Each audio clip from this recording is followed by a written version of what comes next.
puede conllevar a enfermedades relacionadas con depresión, enfermedades neurodegenerativas.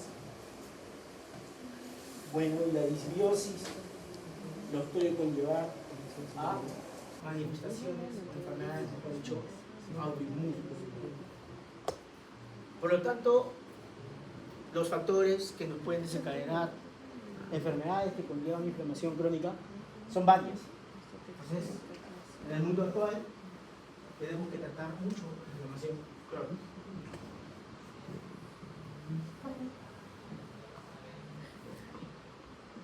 Bueno, esto es una manera esquemática, pero muy simple de recordar. En libros antiguos estaba así, ¿no? Características de la enfermedad aguda, para la inflamación aguda, minutos, horas, el tiempo de inicio, semanas o persistente de la inflamación crónica. Neutrófilos, predominación celular, macrófagos y linfocitos centrales. Signos locales pronunciados en aguda, menores en crónica, los mismos que en crónica. Lesión tisular, fibrosis leve, con resolución rápida, crónica, grave y progresiva. Esto es muy simple. Como ustedes se han dado cuenta, no necesariamente los neutrófilos son los únicos que actúan a nivel agudo. Pueden actuar otros tipos de células. ¿Ya? Pero sí, obviamente, a nivel de la inflamación crónica, la participación de los linfocitos por presentación de anticuerpos en ciertas enfermedades, pues conllevan a la cronicidad de estas enfermedades. Eso es algo un poco para recordar esquemas antiguos.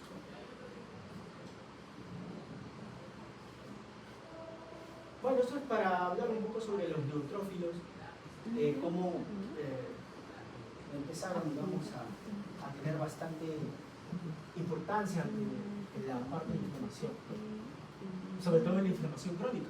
Recuerden que hemos estado hablando de la netosis con la producción de la malla de fibrina y que nos va a producir de repente el círculo vicioso de permanecer la inflamación a veces de purina. Bueno, acá ya se empezó a describir. En 2017 se habló de la presencia de estas células importantes. Y este es el enfoque actual. Recuerden el cuadro simple que acabamos de ver, inflamación crónica, inflamación aguda, pero tenemos otras características que ya hemos estado repasando.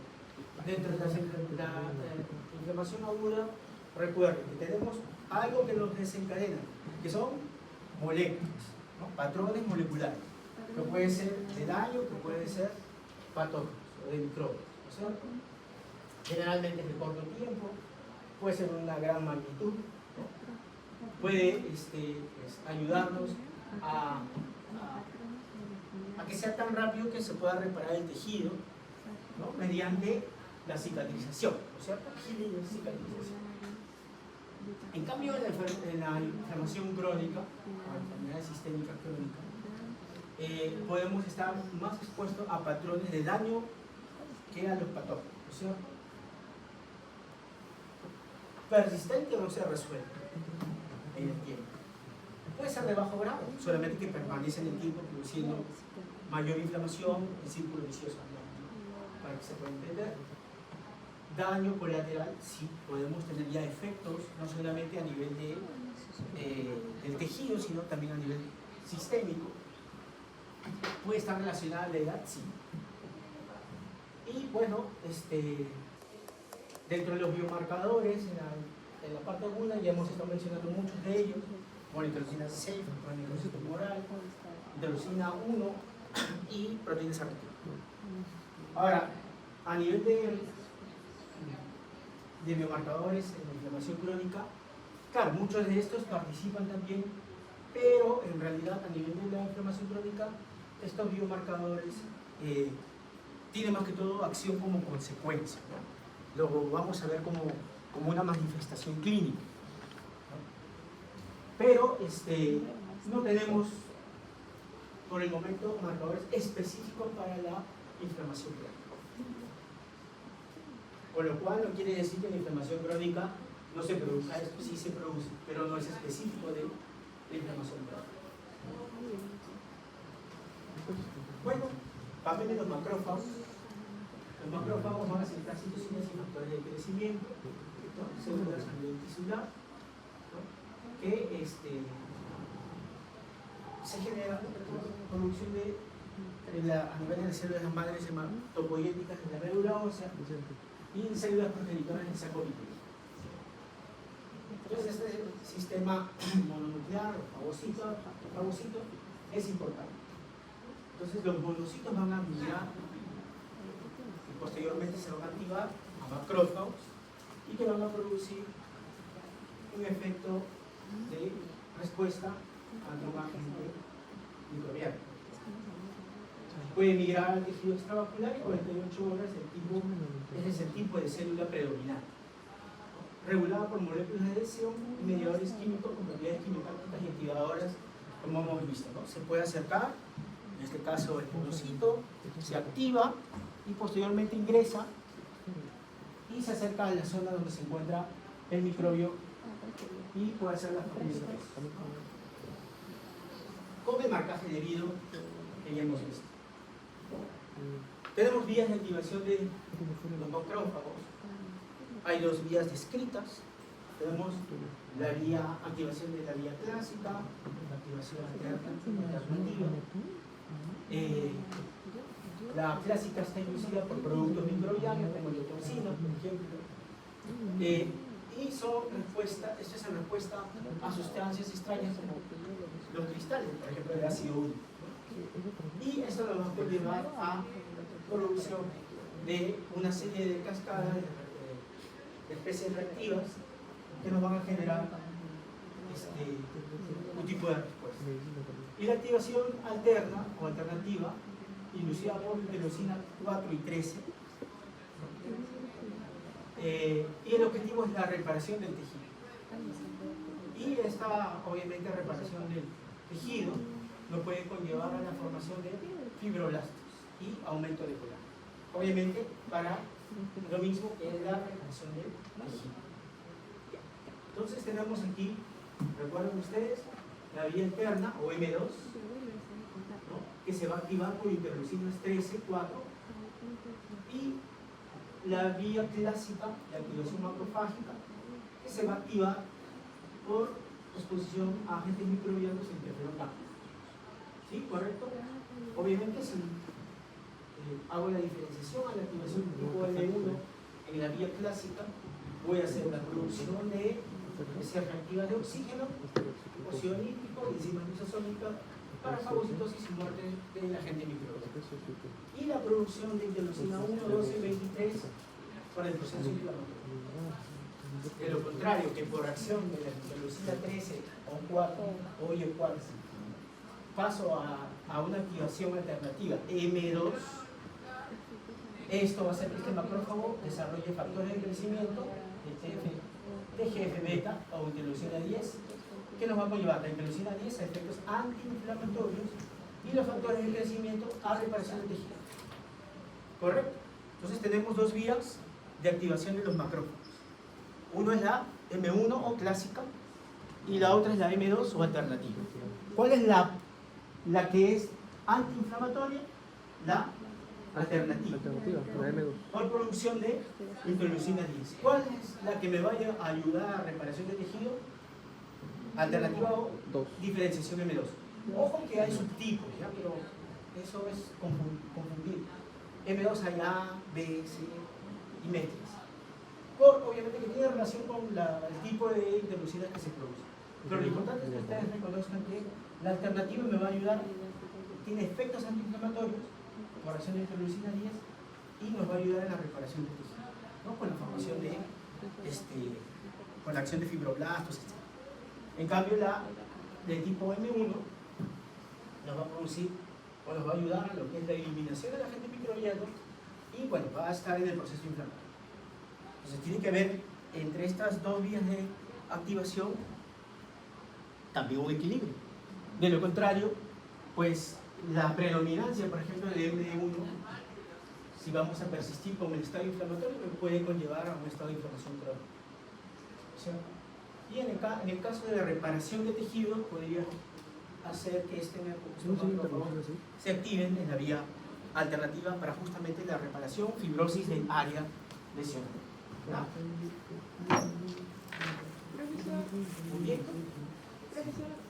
¿Sí, no? ¿O falta? ¿Y cuál es el estímulo para que siga la vía M2?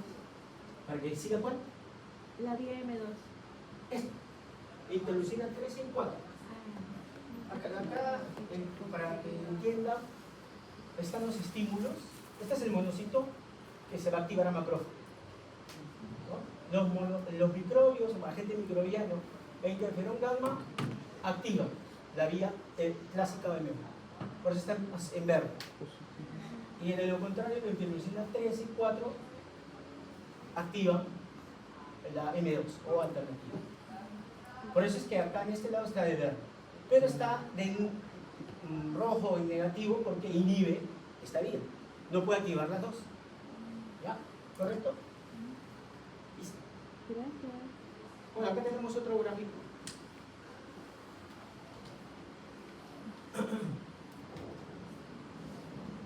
Sí, explica algo similar, ¿no? Con la producción o la activación, ¿no? Del monocito en macrófago en las dos vías, clásica, alternativa. Tenemos ahí lo que nos puede hacer activar estos monocitos a macrófagos, ¿no? Interferón, sacáridos, etc. En sí, elementos microbianos, AMP, con la producción de citoquinas proinflamatorias y quimiosinas que también nos van a ayudar a la eliminación del agente microbiano. Entonces, actúa acciones antivirales, antibacteriales, y tenemos la vía alterna, alternativa, con producción de citoquinas antiinflamatorias como la interleucina 10 y producciones proangiogénicos, recuerden que es para la reparación de tejidos. Entonces tenemos inmunosupresión, reparación de tejido. Entonces tenemos aquí en un resumen, acá tenemos los subtipos que les estaba mencionando para que nos puedan leer.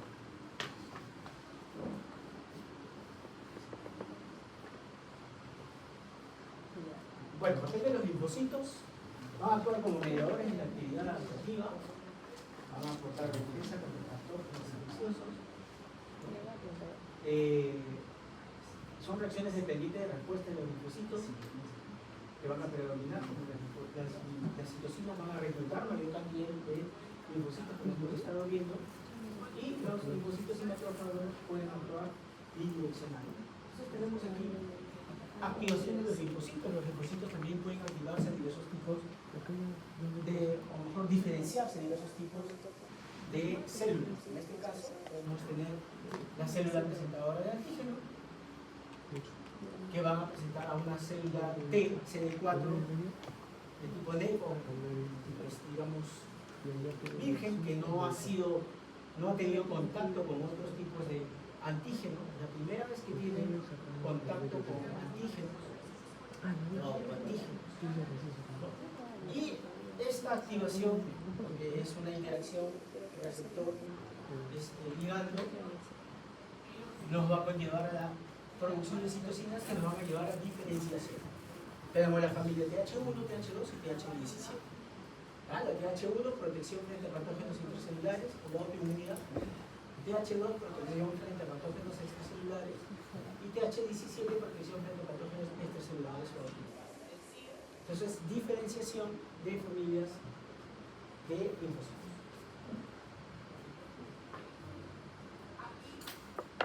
Bueno, y así como hemos visto patrones de inflamación aguda en anatomopatología de manera rápida, tenemos acá también algunos patrones de inflamación crónica. Tenemos aquí, por ejemplo,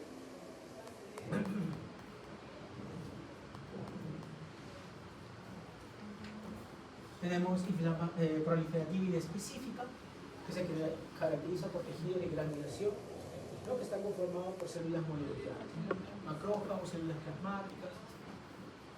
Tenemos la inflamación crónica granulomatosa, con formación de células epitelioides y células de Langham, que van a conformar, como hemos visto acá, una característica específica para ciertas infecciones. Entonces estamos viendo acá cómo el linfocito, ¿no?, en el proceso inflamatorio va a ser reclutado, posteriormente se va a activar este tipo de linfocito, en el caso de los monocitos a macrófagos por acción de diversos tipos de interleucinas, ¿no?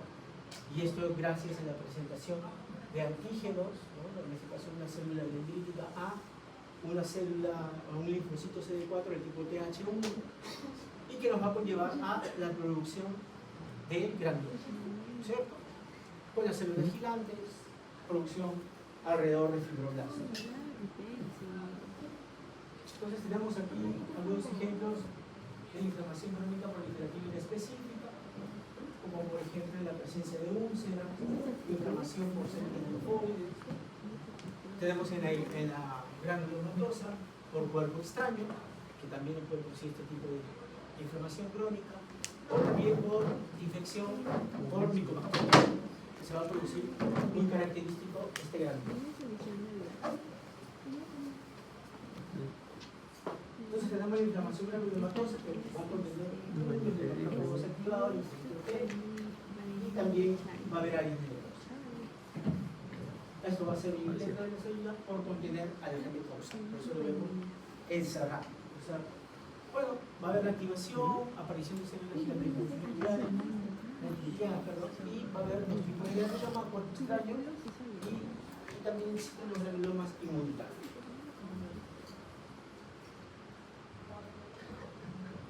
Bueno, los granulomas inmunitarios tienen ciertas características que se da mayormente cuando es difícil de eliminar estos tipos de antígenos.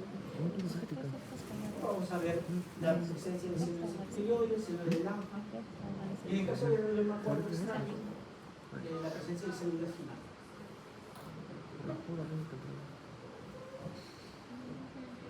Granuloma tuberculoso es uno de los ejemplos que se ha estado viendo también de manera esquemática. Tenemos presencia de células gigantes multinucleares en el 40 y 50.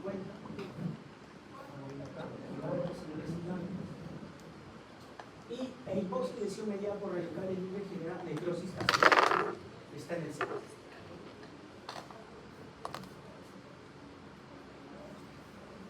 El absceso, que es acumulación de tejido inflamatorio virulento, y que lo van a presentar en una región central de leucocitos y células necróticas con neutrófilos. Entonces, esto es un absceso a nivel de la mucosa oral, ¿no? Absceso periodontal.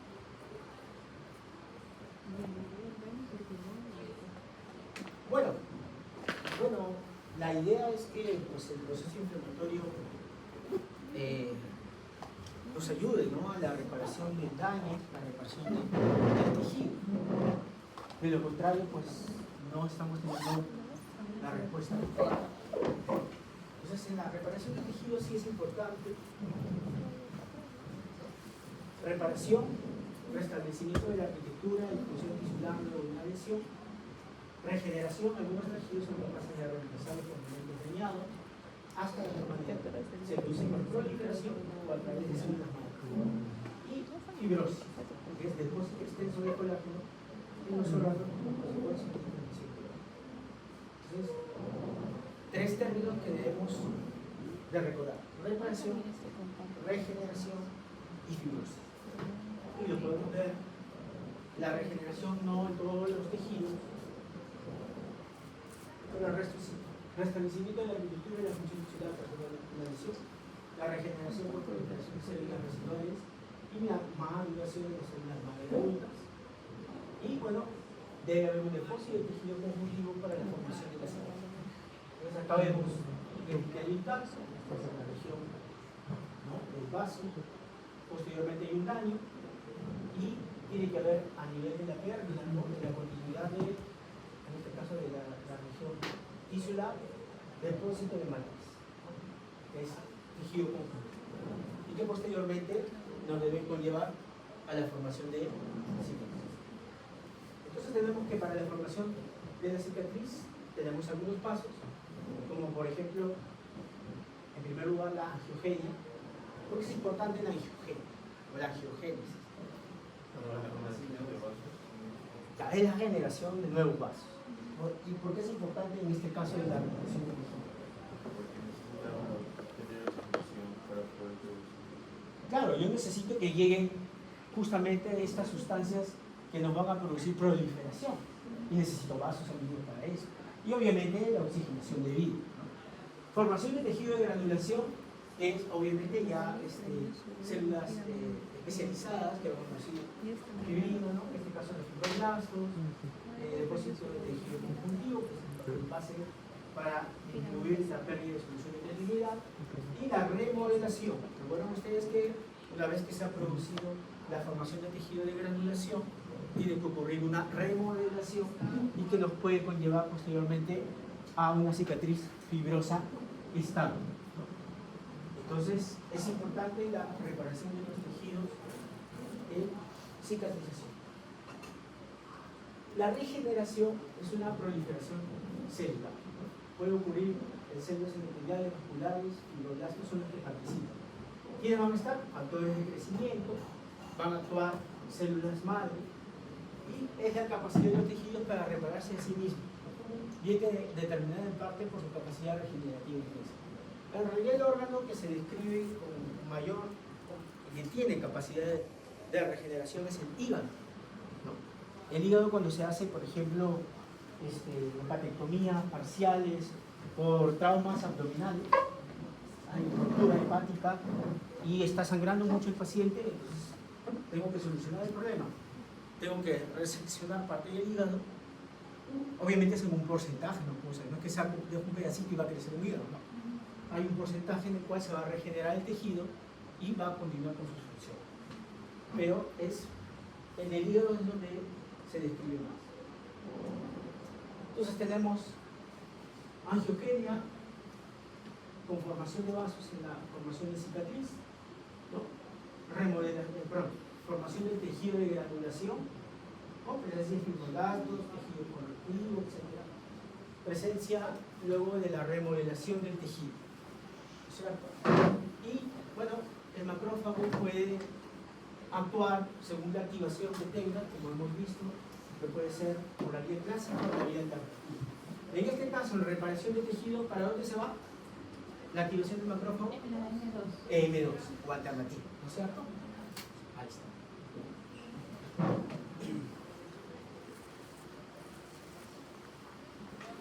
Bueno, repasar aminas vasoactivas, ¿no? Histamina y serotonina. Función, dilatación de arteriolas, aumenta la permeabilidad de médulas y aumenta la permeabilidad de médulas.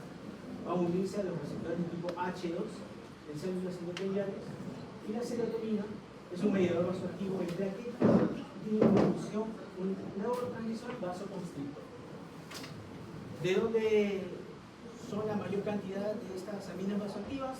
A nivel de mastocitos, basófilos y plaquetas. Bueno, se va a producir a nivel de tejido conjuntivo adyacente al vaso y van a estimular la liberación, presión física, hipersensibilidad, complemento, neuropéptidos como la sustancia P y citocinas, interleucinas 1 y 8. ¿Ustedes recuerdan los tipos de hipersensibilidad que existen? Hay una clasificación de reacciones de hipersensibilidad. ¿Se acuerdan? ¿Alguna de ellas? Nombre nada más. Ya, tipo 1, 2, 3, 4. Descritas hay hasta 4, ¿sí? Algunas de ellas tienen subtipos. Eso creo que nos toca ver acá en clase. Sí, porque si no clases, la próxima clase. Y sí, es importante porque dentro de lo que es la hipersensibilidad, la acción de la histamina y la serotonina es importante en ciertas manifestaciones clínicas. ¿Recuerdan alguna patología en la cual la histamina y la serotonina son importantes en las manifestaciones clínicas?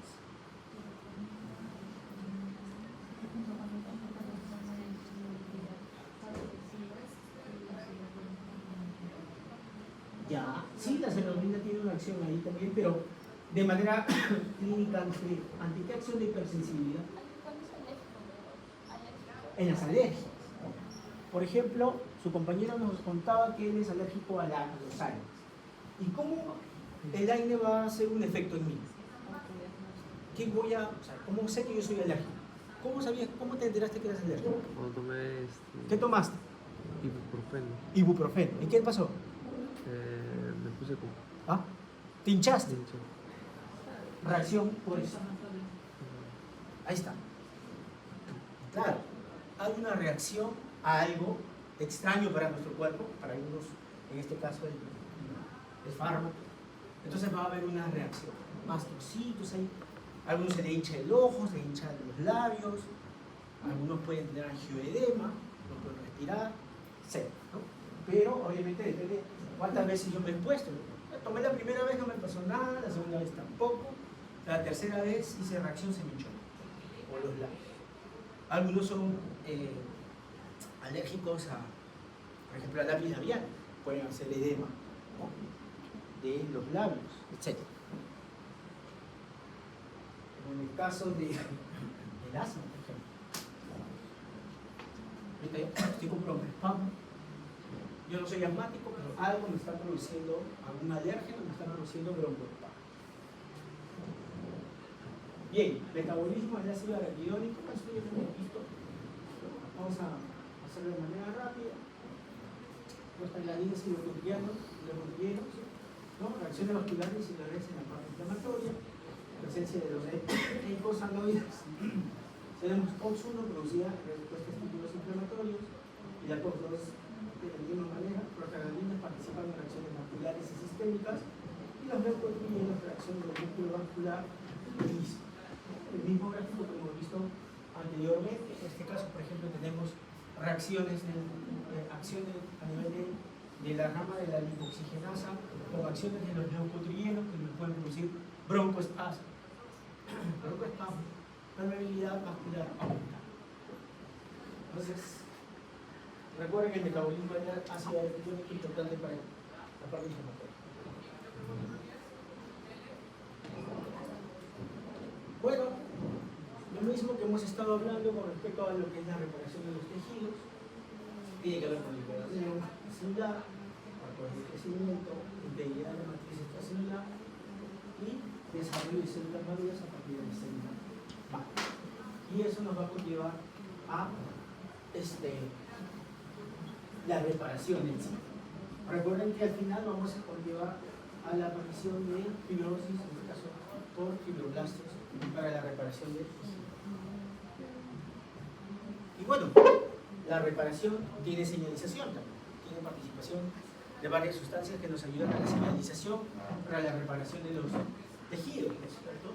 Entonces, bueno, acá está un poquito chiquito, ustedes lo van a ver mejor en sus diapositivas que tiene, los efectos que tienen los factores de crecimiento epidérmico, los factores de crecimiento endovascular, endotelial vascular,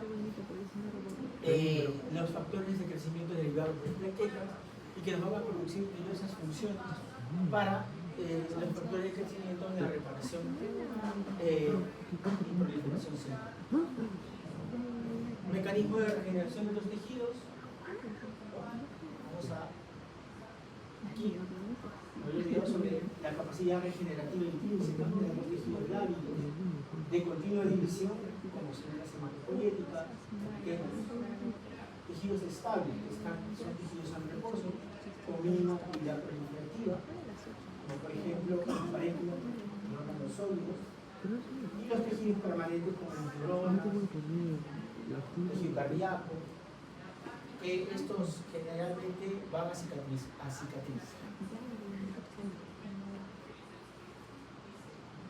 Entonces tenemos tejidos lábiles, del cual la membrana basal subyacente está intacta, actúan factores de colonia, y esto nos va a conllevar pues a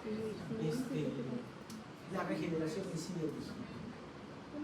Podemos haber cambios, ¿no? Por ejemplo, un órgano parenquimatoso, con hipertrofia, posiblemente hiperplasia, que con ayuda de los factores de crecimiento nos va a conllevar al restablecimiento de la estructura normal del tejido. Pero en ocasiones, como en ciertos tejidos, el tejido va a quedar con una cicatriz, como por ejemplo en el músculo cardíaco.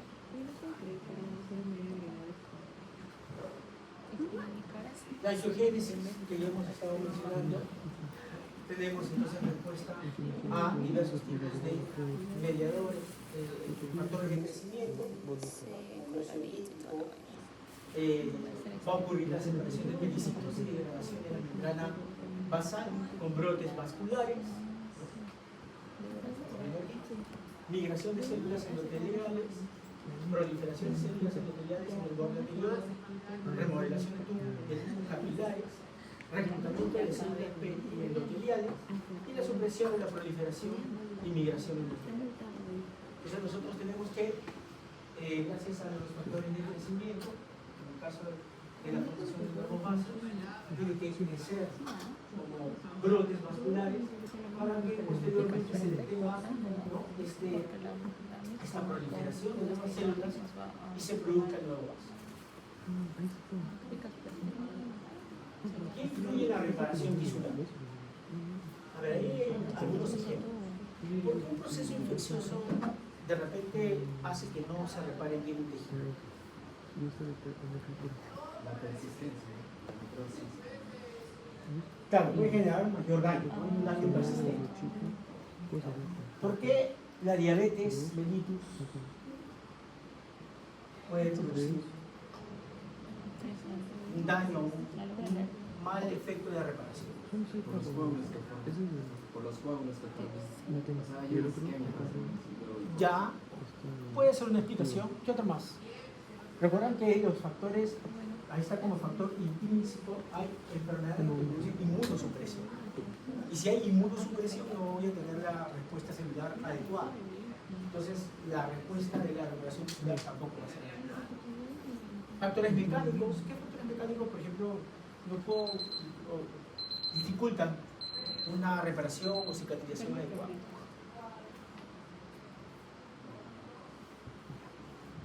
Por ejemplo, lesiones muy extensas, ¿no? Por ejemplo, a veces ustedes, bueno, yo no tanto, ¿no? Pero anteriormente en fiestas navideñas ocurría que se usaban muchos pirotécnicos. Entonces yo agarraba, reventaba la mano y me quedaba sin dedos. O me dañaba toda la mano. ¿Ese tejido es fácil de reparar? No. Ahí hay un proceso de abulsión, ¿no? Explosión, factor mecánico. El tejido no está, yo necesito que los lados del tejido puedan unirse de manera fácil para poder repararse. De lo contrario, esos factores de crecimiento no van a tener un efecto adecuado. ¿Y por qué el estado nutricional es importante?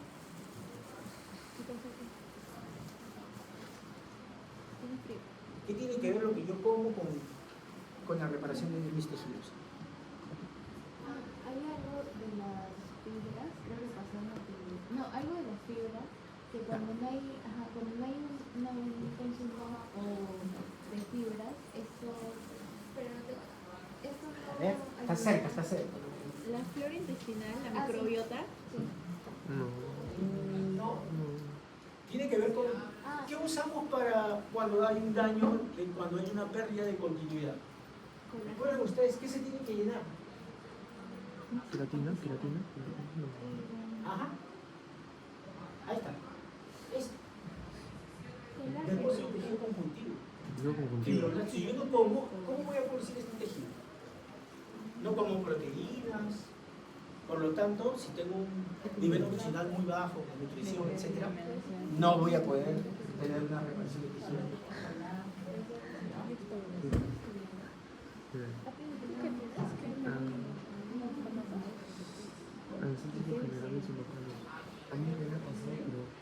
Bueno, tenemos tipos de cicatrización por primera intención.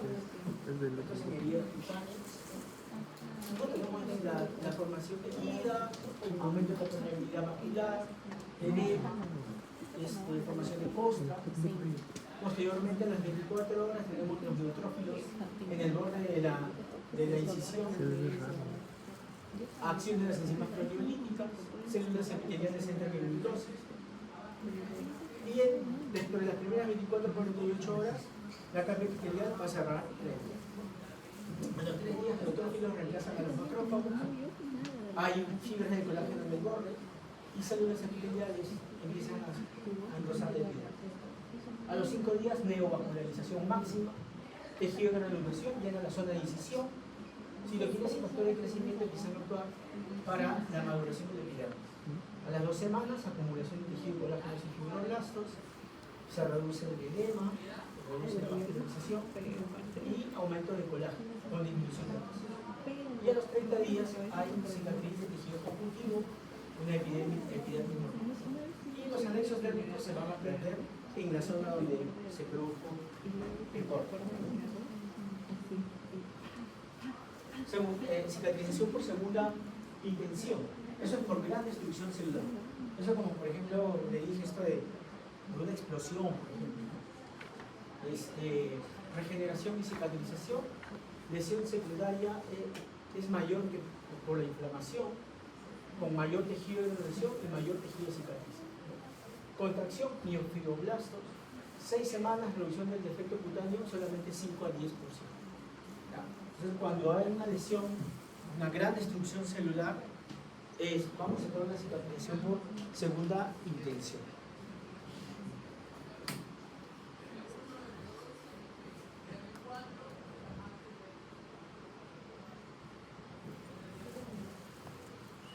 Bueno, y esto es más que todo el resumen de lo que se ve en la formación de cicatriz por acción de diversas células que hemos mencionado, como los linfocitos, los macrófagos, con producción y reclutamiento de fibroblastos, o miofibroblastos, dentro de la zona de la pérdida de continuidad y que con el tiempo puede llevar a la fibrosis.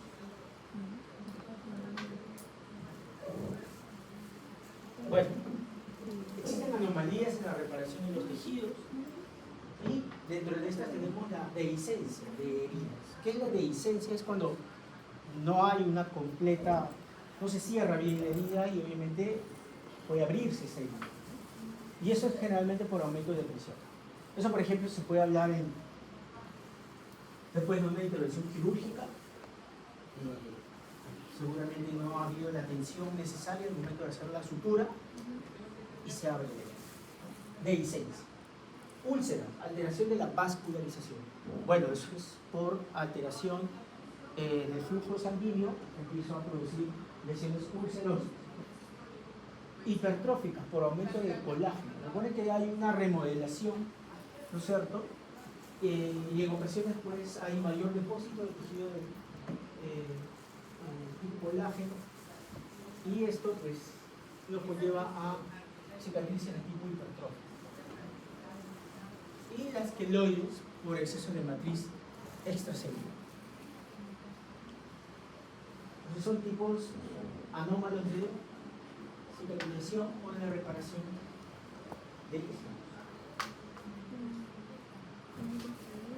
Muy bien, chicos.